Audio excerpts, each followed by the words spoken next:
So welcome everybody who's joining us today. Welcome, welcome from wherever you're coming.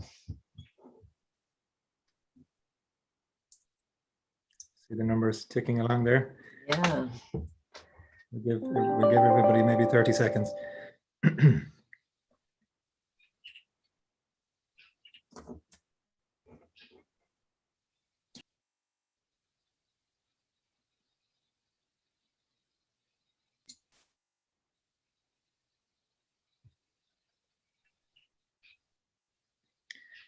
Okay, good afternoon, everyone. My name is Jim Clark and I'm the CEO of Oxfam Ireland. And you're all very welcome to this live event to formally launch the People's Vaccine Alliance Ireland.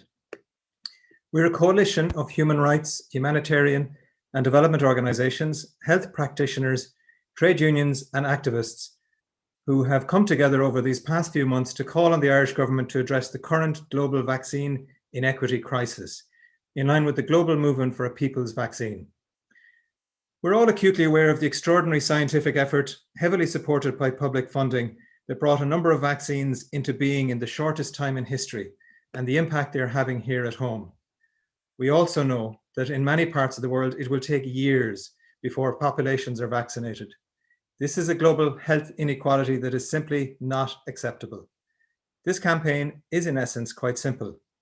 We believe that the answer to vaccine inequity in the world is to produce more vaccines, to increase the size of the pie rather than competing over a pie that is too small for everyone.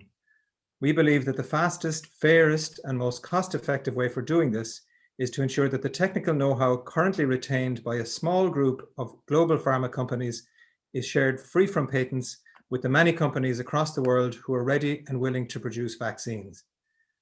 Ireland has a very strong and deserved reputation of supporting human rights and showing solidarity with the world's poorest people. It's a cornerstone of our international identity and now our membership of the UN Security Council. However, Ireland remains one of the few countries that doesn't support the TRIPS waiver at the WTO. As COVID continues to devastate countries, exacerbating existing inequalities and reversing hard-won progress in fighting poverty, we reiterate our request to the Irish government to meet with civil society to discuss their current position, which is blocking progress in relation to the TRIPS waiver at the WTO. We call on them to join the growing number of countries supporting vaccine equity. Ireland must stay on the side of the people, learn from the lessons of the past, and avoid needless loss, suffering, and harm. As our own President, Michael D. Higgins, has said, solidarity in an interdependent world must mean standing shoulder to shoulder with those in other countries, especially poor nations with fewer financial resources, so that, for example, vaccines are made available, accessible, and affordable for all. We're so grateful and fortunate today to be joined by a wonderful panel of international and Irish speakers who will share their perspective on the campaign and how it can be a success. It's great to know that we have over 650 people sign up for today's event, and we hope that many more will be watching the recordings. Our campaign went live last week and sign-ups to our petition are growing at pace. On that note, if you haven't already done so, please sign our petition and share it widely. Just some quick housekeeping then before we start. A recording of this webinar will be available on the website peoplesvaccine.ie and on the YouTube channels shown in the chat box. Live streaming is also available if you'd like to share that link with others who might be interested, also in the chat. And if you have any questions during the webinar, please use the Q&A feature at the bottom of the screen. For now, I leave you with my co-host, Nadine Ferris-France, Executive Director with the Irish Global Health Network. Welcome, everyone. Thank you, Jim. And again, welcome to everyone. It's a very, very proud moment for me personally to be here and for all of us to be together celebrating the launch of this campaign today. I'm absolutely delighted to introduce our panelists. But before I do that, I want to reiterate what Jim's invitation and ask everybody who's participating today to sign on to the petition, www.peoplesvaccine.ie, and share. There's no better time to sign on than in this moment. We have very high ambitions for this campaign, and we really want to show solidarity on this issue, particularly for our colleagues and friends in the Global South. I'd also like to highlight the 19 organisations that currently make up the Vaccine Alliance Ireland. If your organisation wants to join the Alliance, you're most welcome. The email is there in the chat, as are the 19 organisations. So without any further delay, let me introduce our speakers for today. What an incredible panel. We have Mustaqeem de Gama, South African Permanent Mission to the World Trade Organization in relation to the TRIPS waiver. We will be hearing from Maho Rivas, an advocate for vaccine equity living in Cork. We will hear from Isabel Simpson, Executive Director of MSF Ireland. From Dr. Ciara Conlan, she's a doctor and co-founder of Access to Medicines Ireland. From Senator Alice Mary Higgins, independent politician in our Oireachtas, our Irish Parliament. And from Winnie OSullivan, Director of UNAIDS, and last but not least, Dr. Mike Ryan, Executive Director of WHO Health Emergencies Programme. What a lineup. So just to kick us off, I might come over to you, Mustaqeem, if I may. Mustaqeem is one of the sponsors of the TRIP waiver proposal, and he's going to explain in some more detail about the TRIPS waiver, which is an important tool to enable countries around the world to increase their supply of vaccines to their citizens. So over to you, Mustaqeem. You're welcome. Nadine, thanks very much. And Jim, let me express my gratitude to the invitation to address this very August meeting.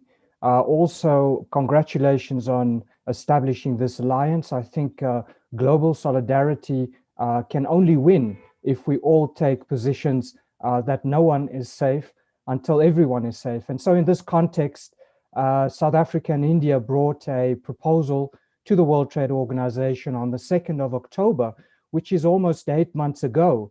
And we are still busy negotiating. As I looked at the COVID tracker on the World Health Organization website, I see that we are ticking closer to 4 million lives. And I join you from Pretoria, South Africa, where we are in the midst of a third wave, where we are seeing an incredible loss of life due to new variants. And so from that perspective, it's in all of our interest if we can pass this waiver. And what does the waiver do? Very quickly, the waiver requires the waiving of IP rights that will enable further collaboration between producers all over the world. We've seen that a limited number of producers have promised last year to produce a number of vaccines, and they've fallen short by 97%. This year, the projected production is around 11 to 14 billion doses. As of this month, we see that just over 2 billion doses have been delivered. And this is really a far cry from where we should be.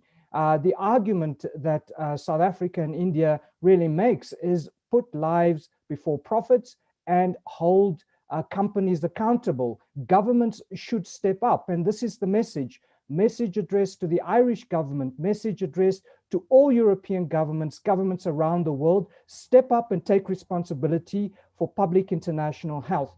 Do not outsource this responsibility to private companies. We have international instruments that hold states accountable for delivering express outcomes for public health and international safety. And so from this perspective, it is incredible to see that since the onset of the pandemic, we've heard many states saying, well, international health and access to vaccines is a public good. But this has not been followed by concrete actions. We've heard many governments in the North making pledges and promising that vaccines will be delivered. Up to this point, we see that international mechanisms such as COVAX have delivered very few of the 2 billion doses that were promised by the end of the year. And so from that perspective, as South Africa, India, and the co-sponsors of the TRIPS waiver, now co-sponsored by 64 members and supported by 100 members of the WTO, we call on governments to join this effort to pass the waiver, to increase production in the short term and ensure that everyone has access to life-saving means. Just to also clarify that the waiver goes beyond patents. It also covers issues such as trade secrets, which are very, very particular to vaccines. So even if we pass the waiver only for patents, we would still have to deal with vaccines. And as a result, we are also calling for governments to take steps to ensure that companies disclose information that will help this global effort. I see I have 10 seconds left, so I leave it at that and I look forward to a further discussion. Thanks. Mustaqeem, thank you so much. What a powerful opening and such a great summary of all of the issues that we all need to know more about. Thank you so much. I'm going to move over to Maho Rivas. Maho, we're going to hear from you a little bit about your own personal account of the impact of vaccine inequity, particularly on yourself here in Ireland and your family in Paraguay. So over to you, Maho. Thank you so much. So look, I'll preface this with two things. You know, these opinions are my own, and second, I am prone to tears. So, you know, look, I own my emotions. So it was hard to condense everything I'd like to say in 4 minutes, but I will do my best.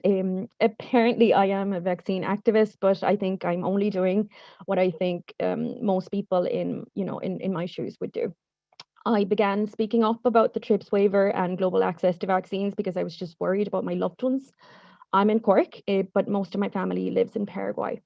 I could be here for hours telling you about the immense worry that COVID-19 is getting closer and closer to my loved ones, many of them at high risk, in a place where there is a quarter of population living in poverty, where there is no social welfare to speak of. So people have to go out and work, whether, you know, it doesn't matter if they're feeling sick, they chance infecting themselves and others, or risk hunger because there is no supports there. In a place where there are no ICU beds left, there are no hospitals beds left, oxygen nowhere to be found.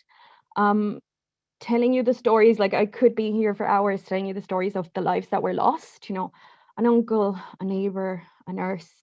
But we only have 4 minutes. And I guess this isn't about me or my loved ones, who in the scheme of things are quite privileged. And while a few days ago, Paraguay recorded the world's highest daily proportion of COVID-19 deaths, this isn't just about Paraguay either.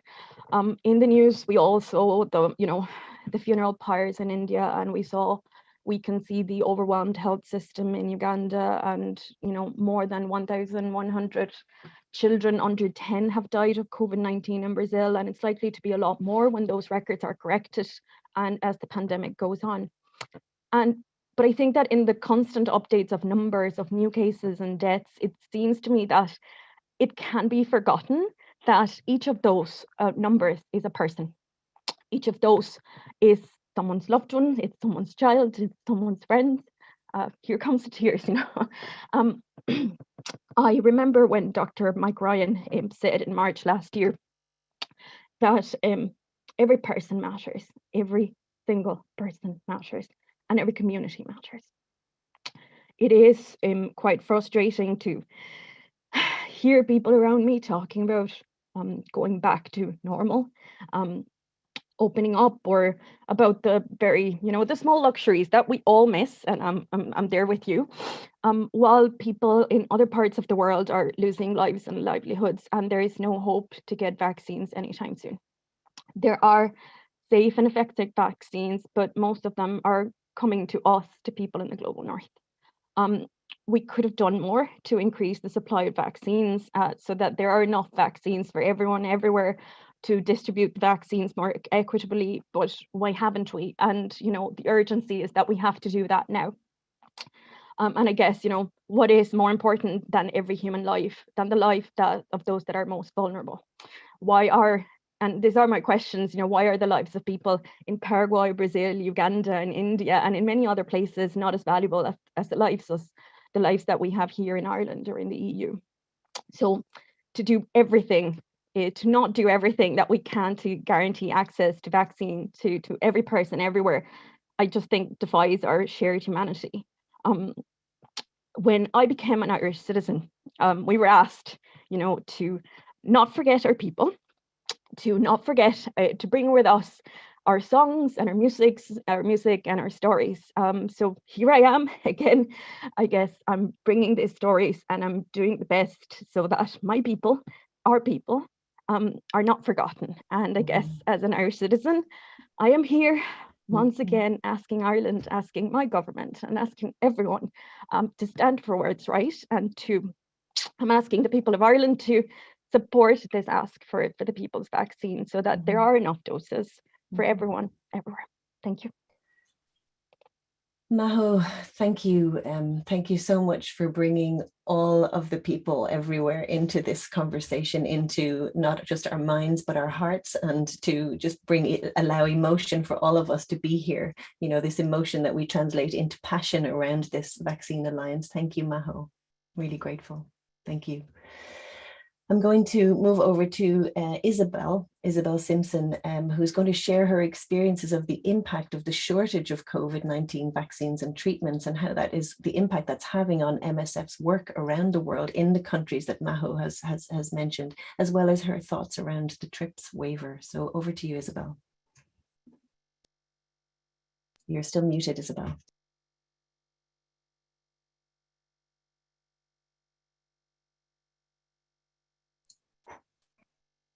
There you go. Okay. Thank you so much, Nadine. And I'd like to commend the Alliance for organising this very important event today. Throughout the pandemic, Médecins Sans Frontières has assisted people in countries where healthcare systems were already under severe strain before the arrival of COVID-19.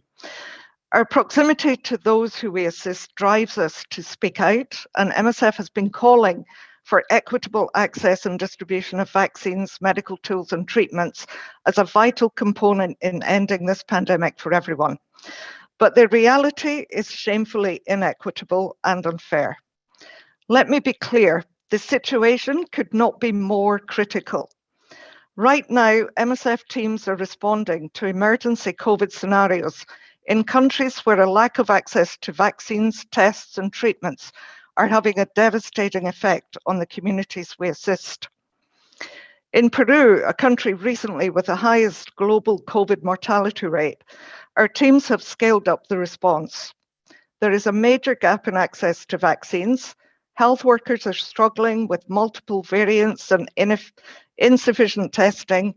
Intensive care units are overwhelmed. Hospital beds have reached 100% capacity, and a dangerous lack of oxygen exacerbates the suffering.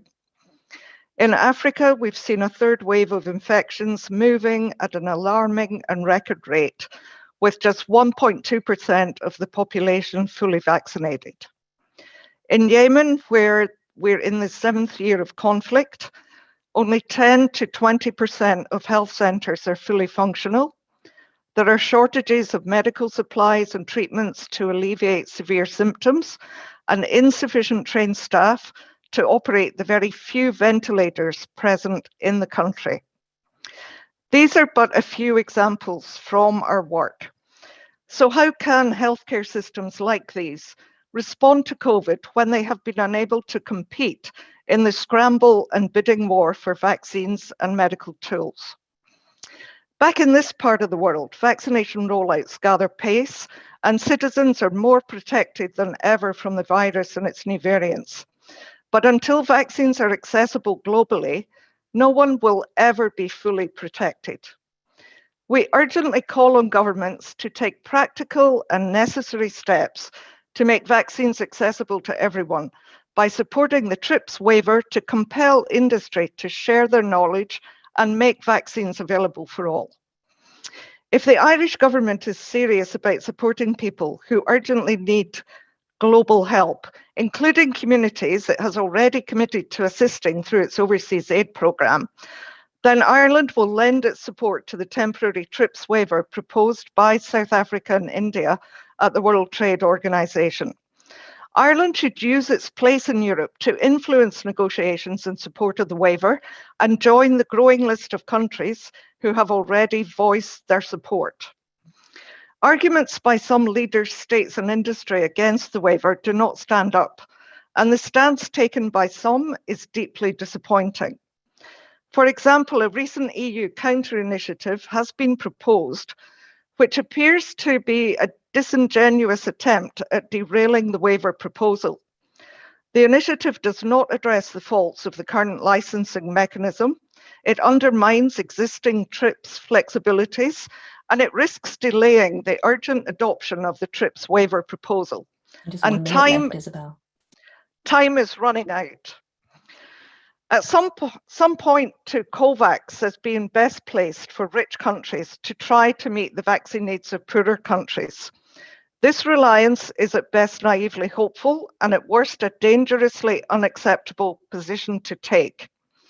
We call on Ireland to definitively support equitable access to vaccines and treatments through supporting the TRIPS waiver and using its privileged position in Europe to influence other countries to do the same.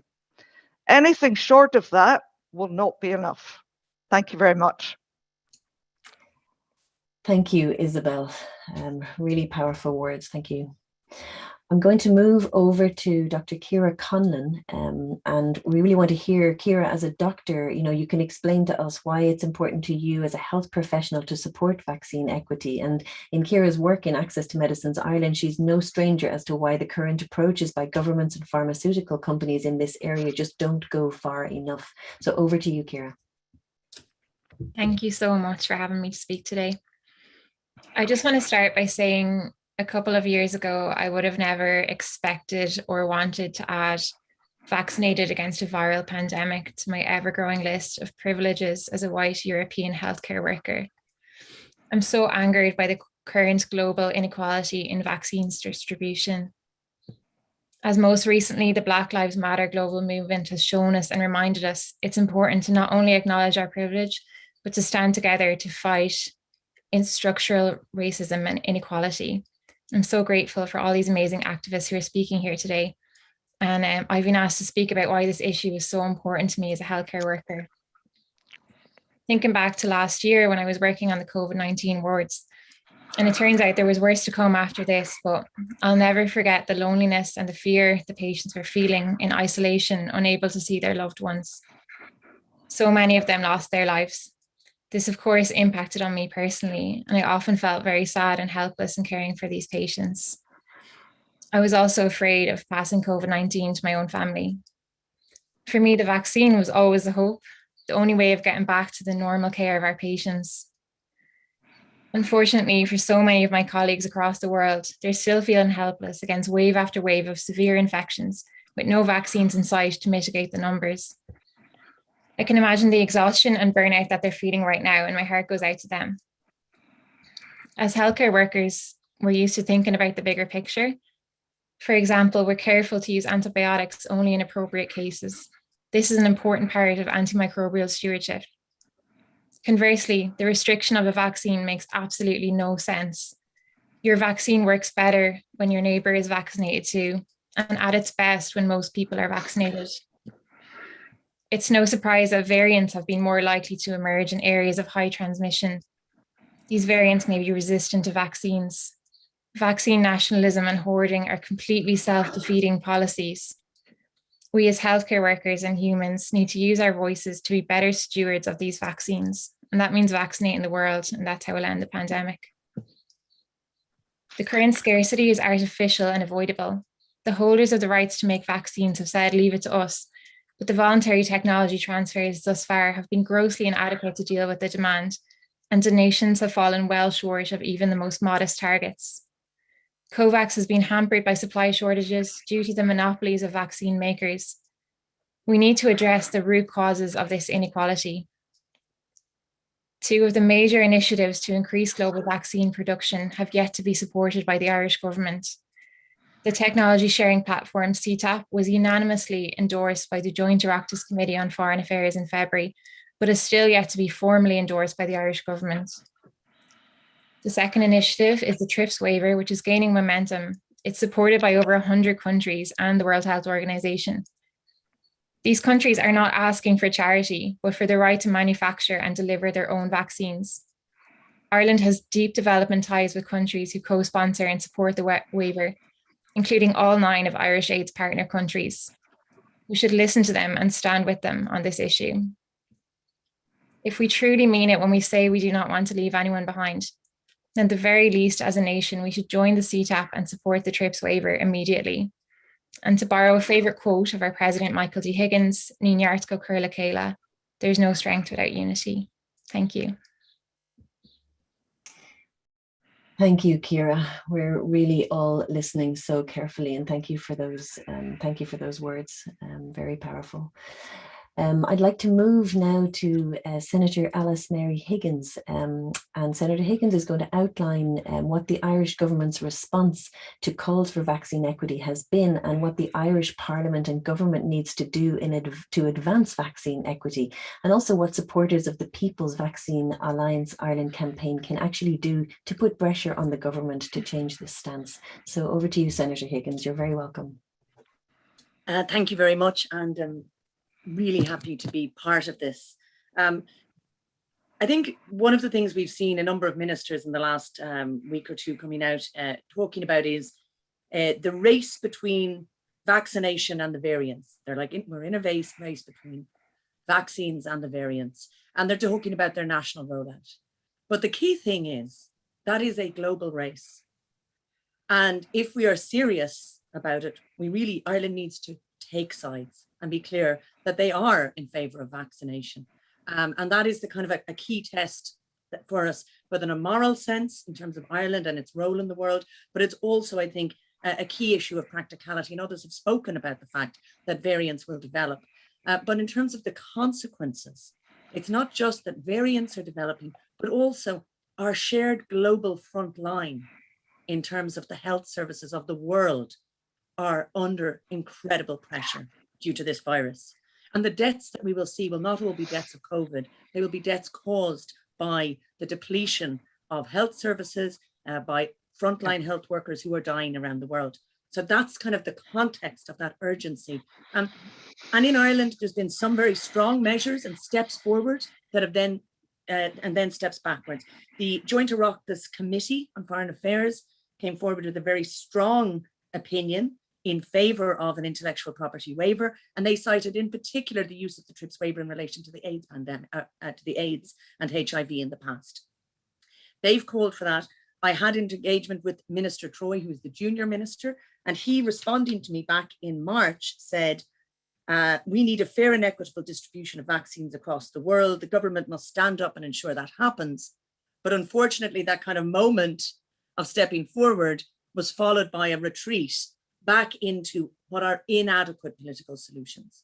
So the solutions that have been put forward by Europe only, and again, it's really important to remember, even the United States has in fact now said it will support a TRIPS waiver. So it really is the European Commission, and you know, which Ireland has a strong influence on, that is in the way.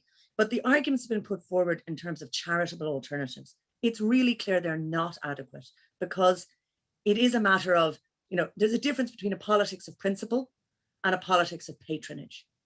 And it should not be a situation where countries are relying on their relationship with a wealthy country to possibly access vaccines. And also, of course, while COVAX is really important, the other initiative of the World Health Organization, the CTAP, the COVID Technology Access Pool, is absolutely crucial, because it sets out the mechanisms for the sharing, not just of patents and licensing, but the sharing of technological know-how, of the manufacturing information that is needed.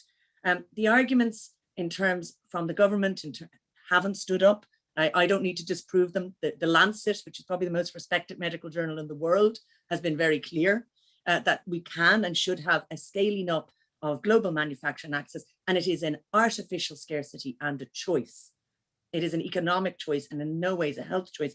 The other piece I would say is the partnerships that Europe is now talking about with a few particular companies in a few different parts of the world is also not adequate, because that is really trying not to protect people, but to protect the profit dynamic and the private profit mechanism within vaccine access. So I don't have my time monitored. You have one more minute. One more minute. Thanks. Okay, perfect. So what I think is now we are at a crucial point. Ireland, you know, we've seen, you know, is there a new Pfizer factory opening up in Cork? You know, there's a kind of a backpedaling, and it needs to be really, really clear. A charitable solution is not enough. Patronage is not enough. We either are in favor of an international politics of principle, and I note that global access to vaccines and research and development of vaccines are in the Sustainable Development Goals, under the Sustainable Development Goal on health and well-being. There's an encouragement and a mandate to use maximum flexibility to ensure access to medicines. So Ireland needs to decide, is it going to position itself on the side of vaccination? Or is it going to simply position itself on what will be the side of maximizing profit for a very small number of companies, some of whom may be located in Ireland? Is that going to be the priority? And I would just say this test, it has consequences, of course, in lives. It has consequences immediately. But if we fail this test, we also send a signal that we cannot be trusted in respect of the climate crisis. Because the CTAP mechanism, which is one of the two pillars I know of, as well as the TRIPS waiver of this campaign, that mechanism of the pooling of common solutions for the public good is the same kind of approach we're going to need on climate change. Yes. So thank you very much, and I look forward to further discussion. Thank you, Senator Higgins, and for making that link to climate change, just looking into the future. Thank you so much for that. Just to let everybody know, thank you. We are trending #1 on Twitter in Ireland at the moment, People's Alliance. So keep tweeting. And if you joined us late, don't forget to actually join, sign up. The link will be in the chat. Sign up and sign the petition. I'd love to come over, moving from Ireland and our perspective here, looking abroad, to Dr. Mike Ryan, who needs no introduction. Mike has been leading the global response to COVID with WHO, and we're really keen to hear from you, Mike, your views on the TRIPS waiver, as well as any progress and updates as a result of the recent G7 summit around the ACT Accelerator, and particularly how you think Ireland can help from where you're sitting. So over to you, Mike, and you're so welcome. Great, thanks. And it was fascinating listening to the previous speakers, and they're all very much aligned with with all of their views, and particularly empathetic towards Maya's views. There are so many people who live in diaspora and have spent the last year and a half worrying about their relatives back home. I've done the same, and the sense of lacking the power to affect or change or help, that helplessness is an extra stress to everyone who lives in our global diaspora. The pandemic, let me be plain and honest, half the world thinks this pandemic is over, and half the world is about to go over another cliff edge. We essentially are in a situation where if you're living in a high-income country, there are 80 vaccines out there for every 100 people. If you live in a low-income country, that number is 1.3. I don't think I need to say more. We've distributed over 3 billion doses of vaccine around the world collectively. The COVAX mechanism has only been able to secure 100 million of those and ship them to 135 participating countries and economies. The challenge we face is, and in one sense, the vaccine inequity is horrific, but there's also deeper, broader inequities. The reality is that our health systems have come under huge pressure. Why have they come under pressure? Because those systems have been poorly invested in for years. They've been deeply inequitous. We have huge issues with health workforce, huge issues with health technology, huge issues with fairness and distribution of technology around the world for years and years. We've seen it with HIV. We've seen it in so many other areas. An increasingly privatized, under-resourced, under-equipped, increasingly tertiary-oriented system that does not focus on the needs of communities, does not focus on health prevention, does not focus on health promotion, does not focus on marginalized people, and does not focus on addressing the real needs in our societies. You get what you pay for. We've got what we've paid for globally. An inequitous health system that under-delivers at times of a crisis, that is incapable of surging and being flexible and being responsive to the needs of people. We got it. We got what we paid for. And now we double down on that by having one of the fastest developments of scientific solutions in history. We've applied the learnings of the last 50 years in biotechnology, and we've developed vaccines and that are highly effective at preventing hospitalization and deaths. And what's our next move is to distribute them in an inequitable fashion, so that we can stop the tragedy of the pandemic in some countries, and we will allow that pandemic to continue in so many others. It's a tragedy, and it is an abomination today that there are frontline health workers going to work in COVID wards in many, many countries who have still not been vaccinated against COVID-19. That's a disgrace. There is enough vaccine in the world to protect those who need to be protected. And remember in this, when we talk about lockdowns and we talk about all the disruption, why is our system disrupted? Our system is disrupted because governments have had to shut down economies. They've had to shut down the mobility of people, which has shut down social and economic life. Why have they done that? They've done that to protect the health system, which was becoming overwhelmed with hospitalized people, people dying, the system being stretched to the point of collapse. Vaccines avoid that reality by ensuring that the most vulnerable, older people, people with underlying conditions, and frontline health workers would get vaccinated, which would take that consequence out of the equation and allow economies to open back up again with the continued application of public health and social measures, but not at the level of swinging lockdowns that remove people's freedoms, that remove people's rights and need to earn a living. But what we've done with that precious intervention that could have done that job for everybody around the world and for every economy and for every community is we've allowed that to be distributed unfairly in a way that has delivered that solution for the high-income countries and has consigned low-income countries to what we see, the point of impact of the pandemic shifting every week. And you've seen the images. We've seen the overwhelmed hospitals, the scramble for oxygen, the absence, the lack of diagnostic tests, the funeral pyres, as one speaker said before. That outcome is not a consequence of the virus. It is in the sense that the virus is causing that disease. But that consequence is because of our inaction on distributing a vital strategic tool that will and can prevent that for so many people around the world. We have been brought to our knees by a health crisis, not by a conflict, not by a war, not by an economic bubble, not by bankers. We've been brought to our knees by a virus. And why? Not because the virus is smart, is because we're stupid. We have not been able to use a groundbreaking tool in the smartest way we could have. Now, the one good thing about humans is we learn. So without recrimination, without looking to the past, in respecting the fact that every government and has a sovereign and solemn duty to protect its own population. That's why they're elected. They have a right and a duty to do that. But surely we can do both. Surely we can take care of our own and help others, because it helps us back. And if we could move forward and find a way to accelerate the distribution of vaccines, accelerate the production of vaccines, accelerate the transfer of IP, we're not making a whole lot of progress. IP transfer and tech transfer is going to take some time. There are issues there. There are political issues. There are tech transfer issues. There's all kinds of industrial issues there. They will be worked out and they need to be worked out. But what we need now is vaccine donations. What we need is money within the COVAX system to buy vaccines, and we need countries to donate at least some of their vaccine so that the most vulnerable and frontline health workers in all countries can be vaccinated. Surely we can do both things. I thank the Irish government. Irish aid, Irish NGOs have been absolutely vital, not only in the fight against COVID, but in the fight against so many other scourges we have in the world. The Irish government has always been a leader in this field. And the Irish government has a leadership role in the European Union, has a leadership role in the UN Security Council.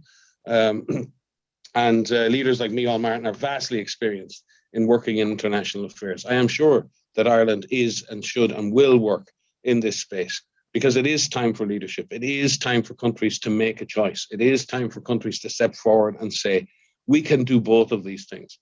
We can protect our own and we can reach out and protect others. It is a basic principle of solidarity. It is a basic principle of human rights.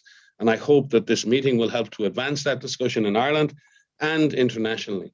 It is tough. There are so many people working so hard around the world. So many people want to do the right thing, but also citizens need to give permission to governments. Citizens need to say to their politicians, it's okay to share. It's okay. We give you permission. Thank you. Thank you, Mike. It's okay to share.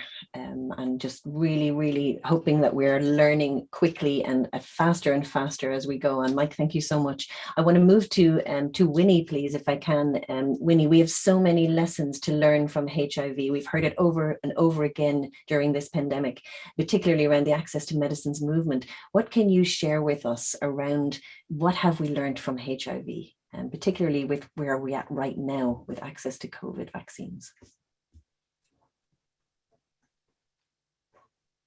Thank you.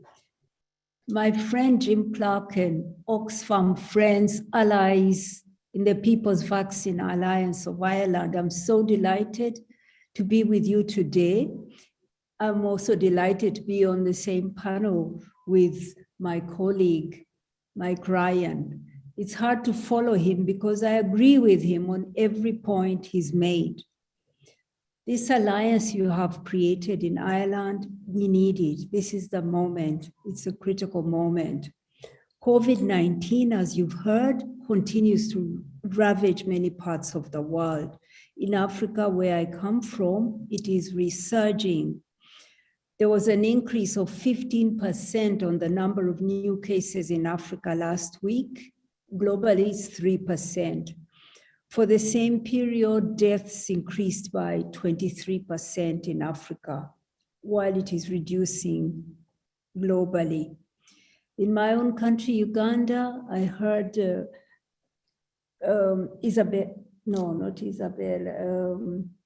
Mayo talk about her country, Paraguay, and mention Uganda too. Yes, people are dying every hour. Hospitals have run out of oxygen, no beds, intensive care units are full.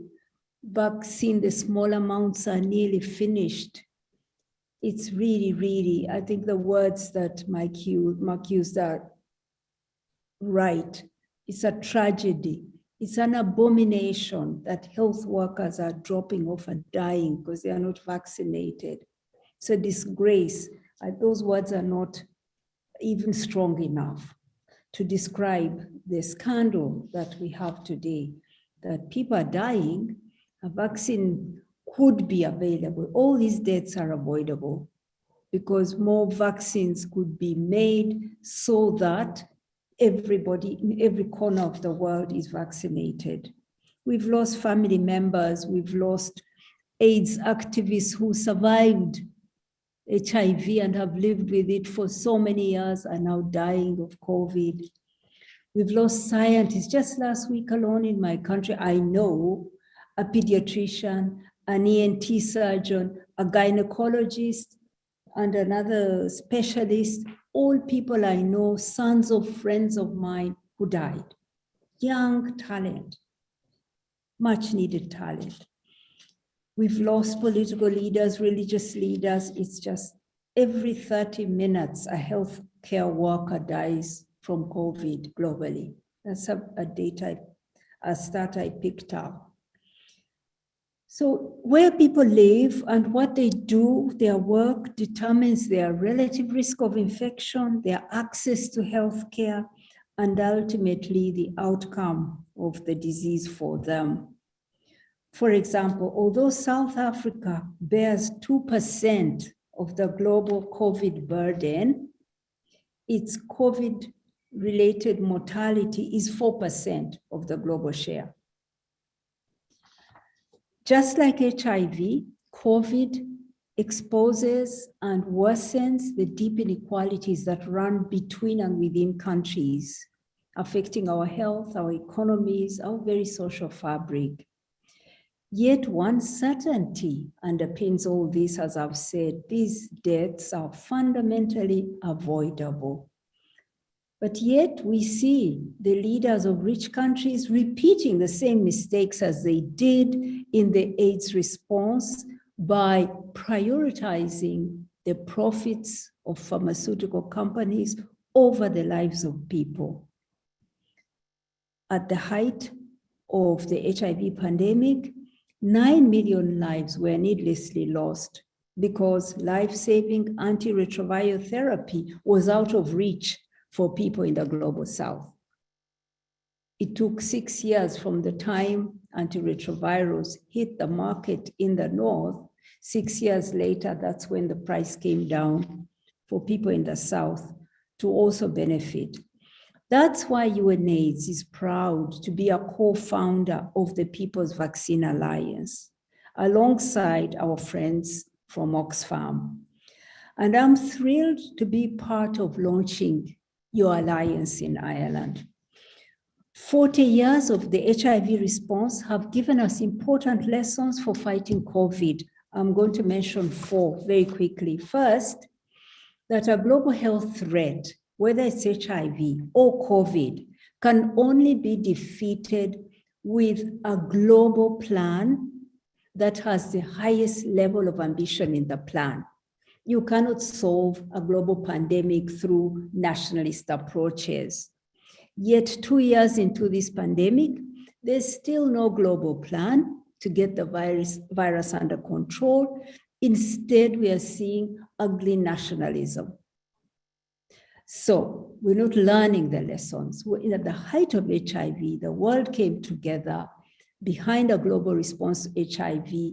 This joint program of the UN, which I lead, coordinates a global response where all countries work together to end HIV and AIDS as a global health threat. We lack that now.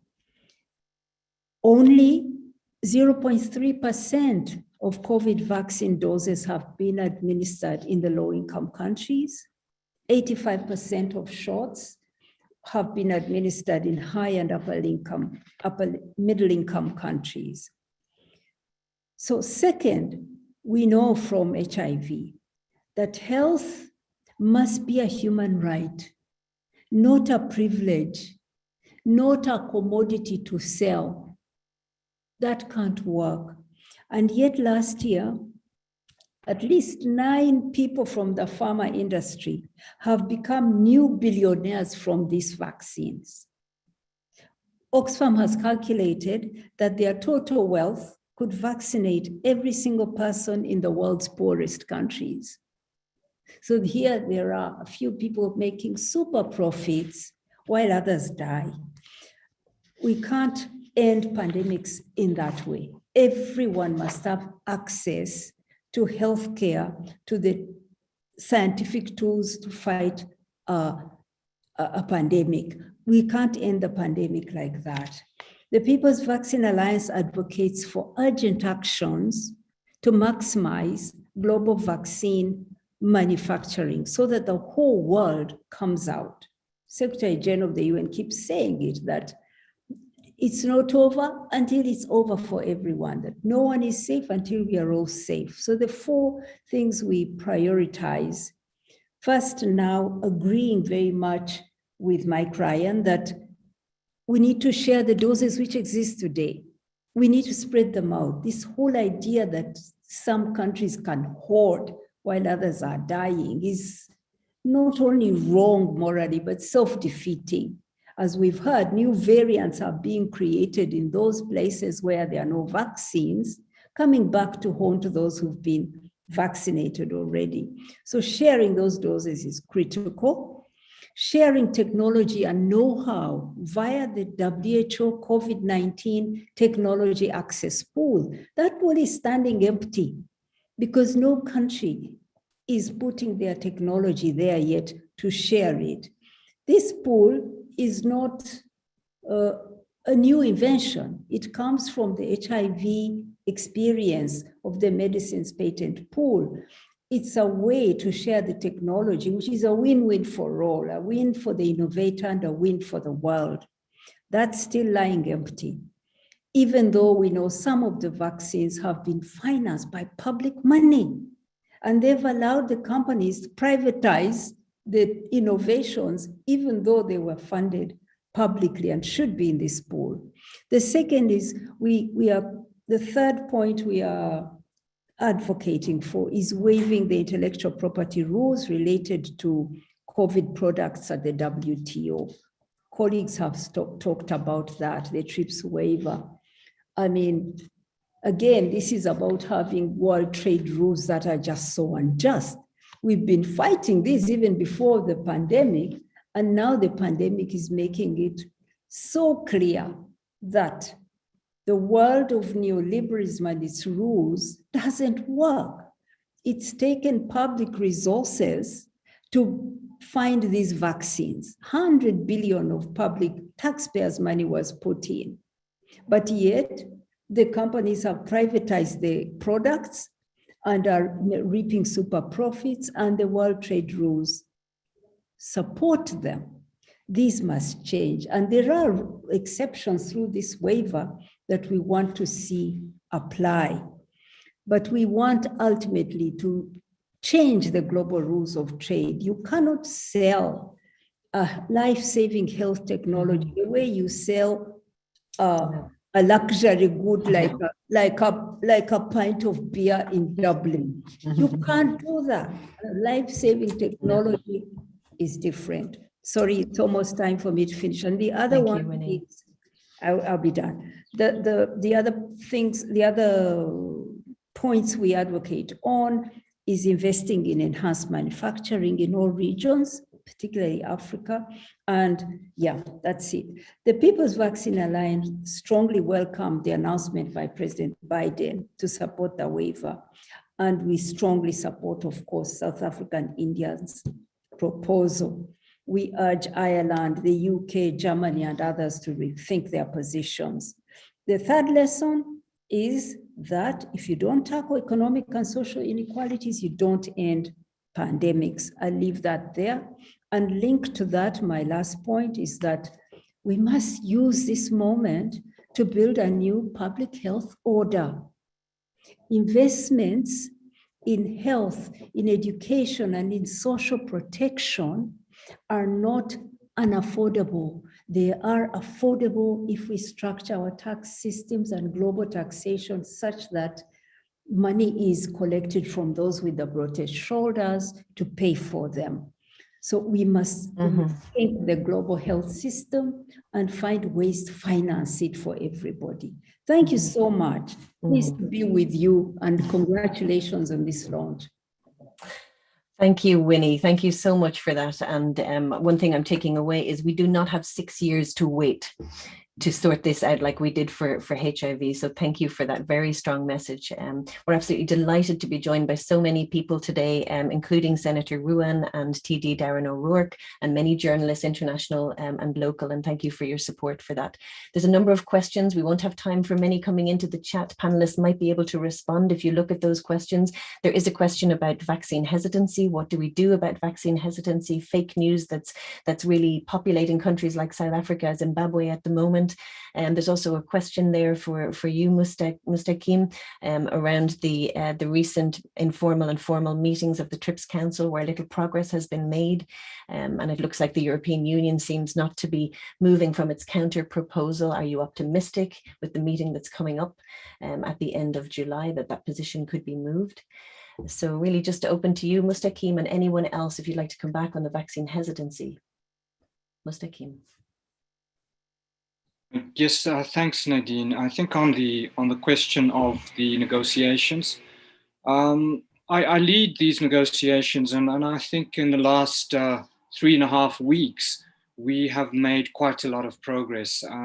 And so what we've been very clear about has been the fact that we welcome all proposals. So the European Union proposal does not shed any further light on what we know about compulsory licenses. In fact, it tries to roll back the understanding that the Doha Declaration on TRIPS and Public Health sought to establish. And so from that perspective, we've engaged with the EU to ensure that these confusing messages are not taken up as fact. But looking at our waiver proposal, we have entered into text-based discussion. And I think has been pointed out, the media has reported that there has been little or no progress. This is not correct. Sitting in the meeting, I can see definitive areas where countries are finding each other. And I think the process is designed to draw out factual analysis and to try to clarify areas that we think are difficult for many countries to address their public health issues and concerns. And so given this, this discussion that we are having, I believe that there's a good basis for us to put a positive step forward. Good. And to ensure that whatever decision we arrive at by the 27th and the 28th of July is fully informed. And so my very short answer to these queries would be that we have made a tremendous amount of progress. When we started this discussion, countries in the room were denying that we even have a problem. Right. At least now we have a common objective to address and defeat COVID-19, albeit from a different starting point. We are trying to find some common areas where we think we can progress. Yes. And certainly we believe that the next few weeks will be critical to try to push that consensus. Every day that we lose in these negotiations means that we are losing lives. Right. And so ultimately, if we wanted to save lives, we need to conclude as soon as possible. Thank you, Mustaqeem. Thank you for that. I'd like to come over to Jim, if I may, just to hear any comments and some of the comments that you might have back to panelists, and then see if we have any time just to go back. So over to you, Jim. Thanks, Nadine. Well, look, it's been an extremely rich conversation, and it's very hard to give a reflection in a couple of minutes on everything that we've heard. I suppose, it was so powerful to hear the very human impact. We all know about the human impact, but to hear it from a human person talking about their own situation, their own family, and more broadly their own country, and then reflecting on all the countries across the world that are particularly vulnerable right now, and to remember that we're talking about real lives of real people who we need to protect. And I think the very strong message about the impact on health systems, already weak health systems, that this has caused and is causing and will continue to cause. And I suppose the sense that, what this has done is it has exacerbated existing inequalities. It has shown that there has been a lack of investment in public health services across the world. It has shown that, the damage that can be caused when we privatize, or when we don't focus on doing the right things and in the right way, and the knock-on impact of that for everyone, and then I think the important lessons that are there from what the world has done in relation to HIV and AIDS, the mistakes that were made in the early years, and how we resolve those. For me, there's a very clear map here as to how we can really get ahead of this. And we need to know that governments are listening to this, and we need to know our own government is listening to this. So in the short term, certainly, absolutely supporting COVAX and pushing on CTAP as much as possible. But we also know that this will not be resolved until everybody is vaccinated. And the best way to get everybody vaccinated is to produce vaccines at a pace. There's we hear the counter arguments trotted out all the time about, which to me are quite offensive, that companies in other parts of the world don't have the capacity. That's just simply not true. There've been 144 companies identified across 35 countries that have the capacity and the willingness and the ability to produce vaccines right now if they had the technical know-how. Ireland is standing as a blocker. It appears to have some form of self-interest or some form of concern about its commercial issues here. But I mean, we cannot allow profit to get in the way of serving the people across the world.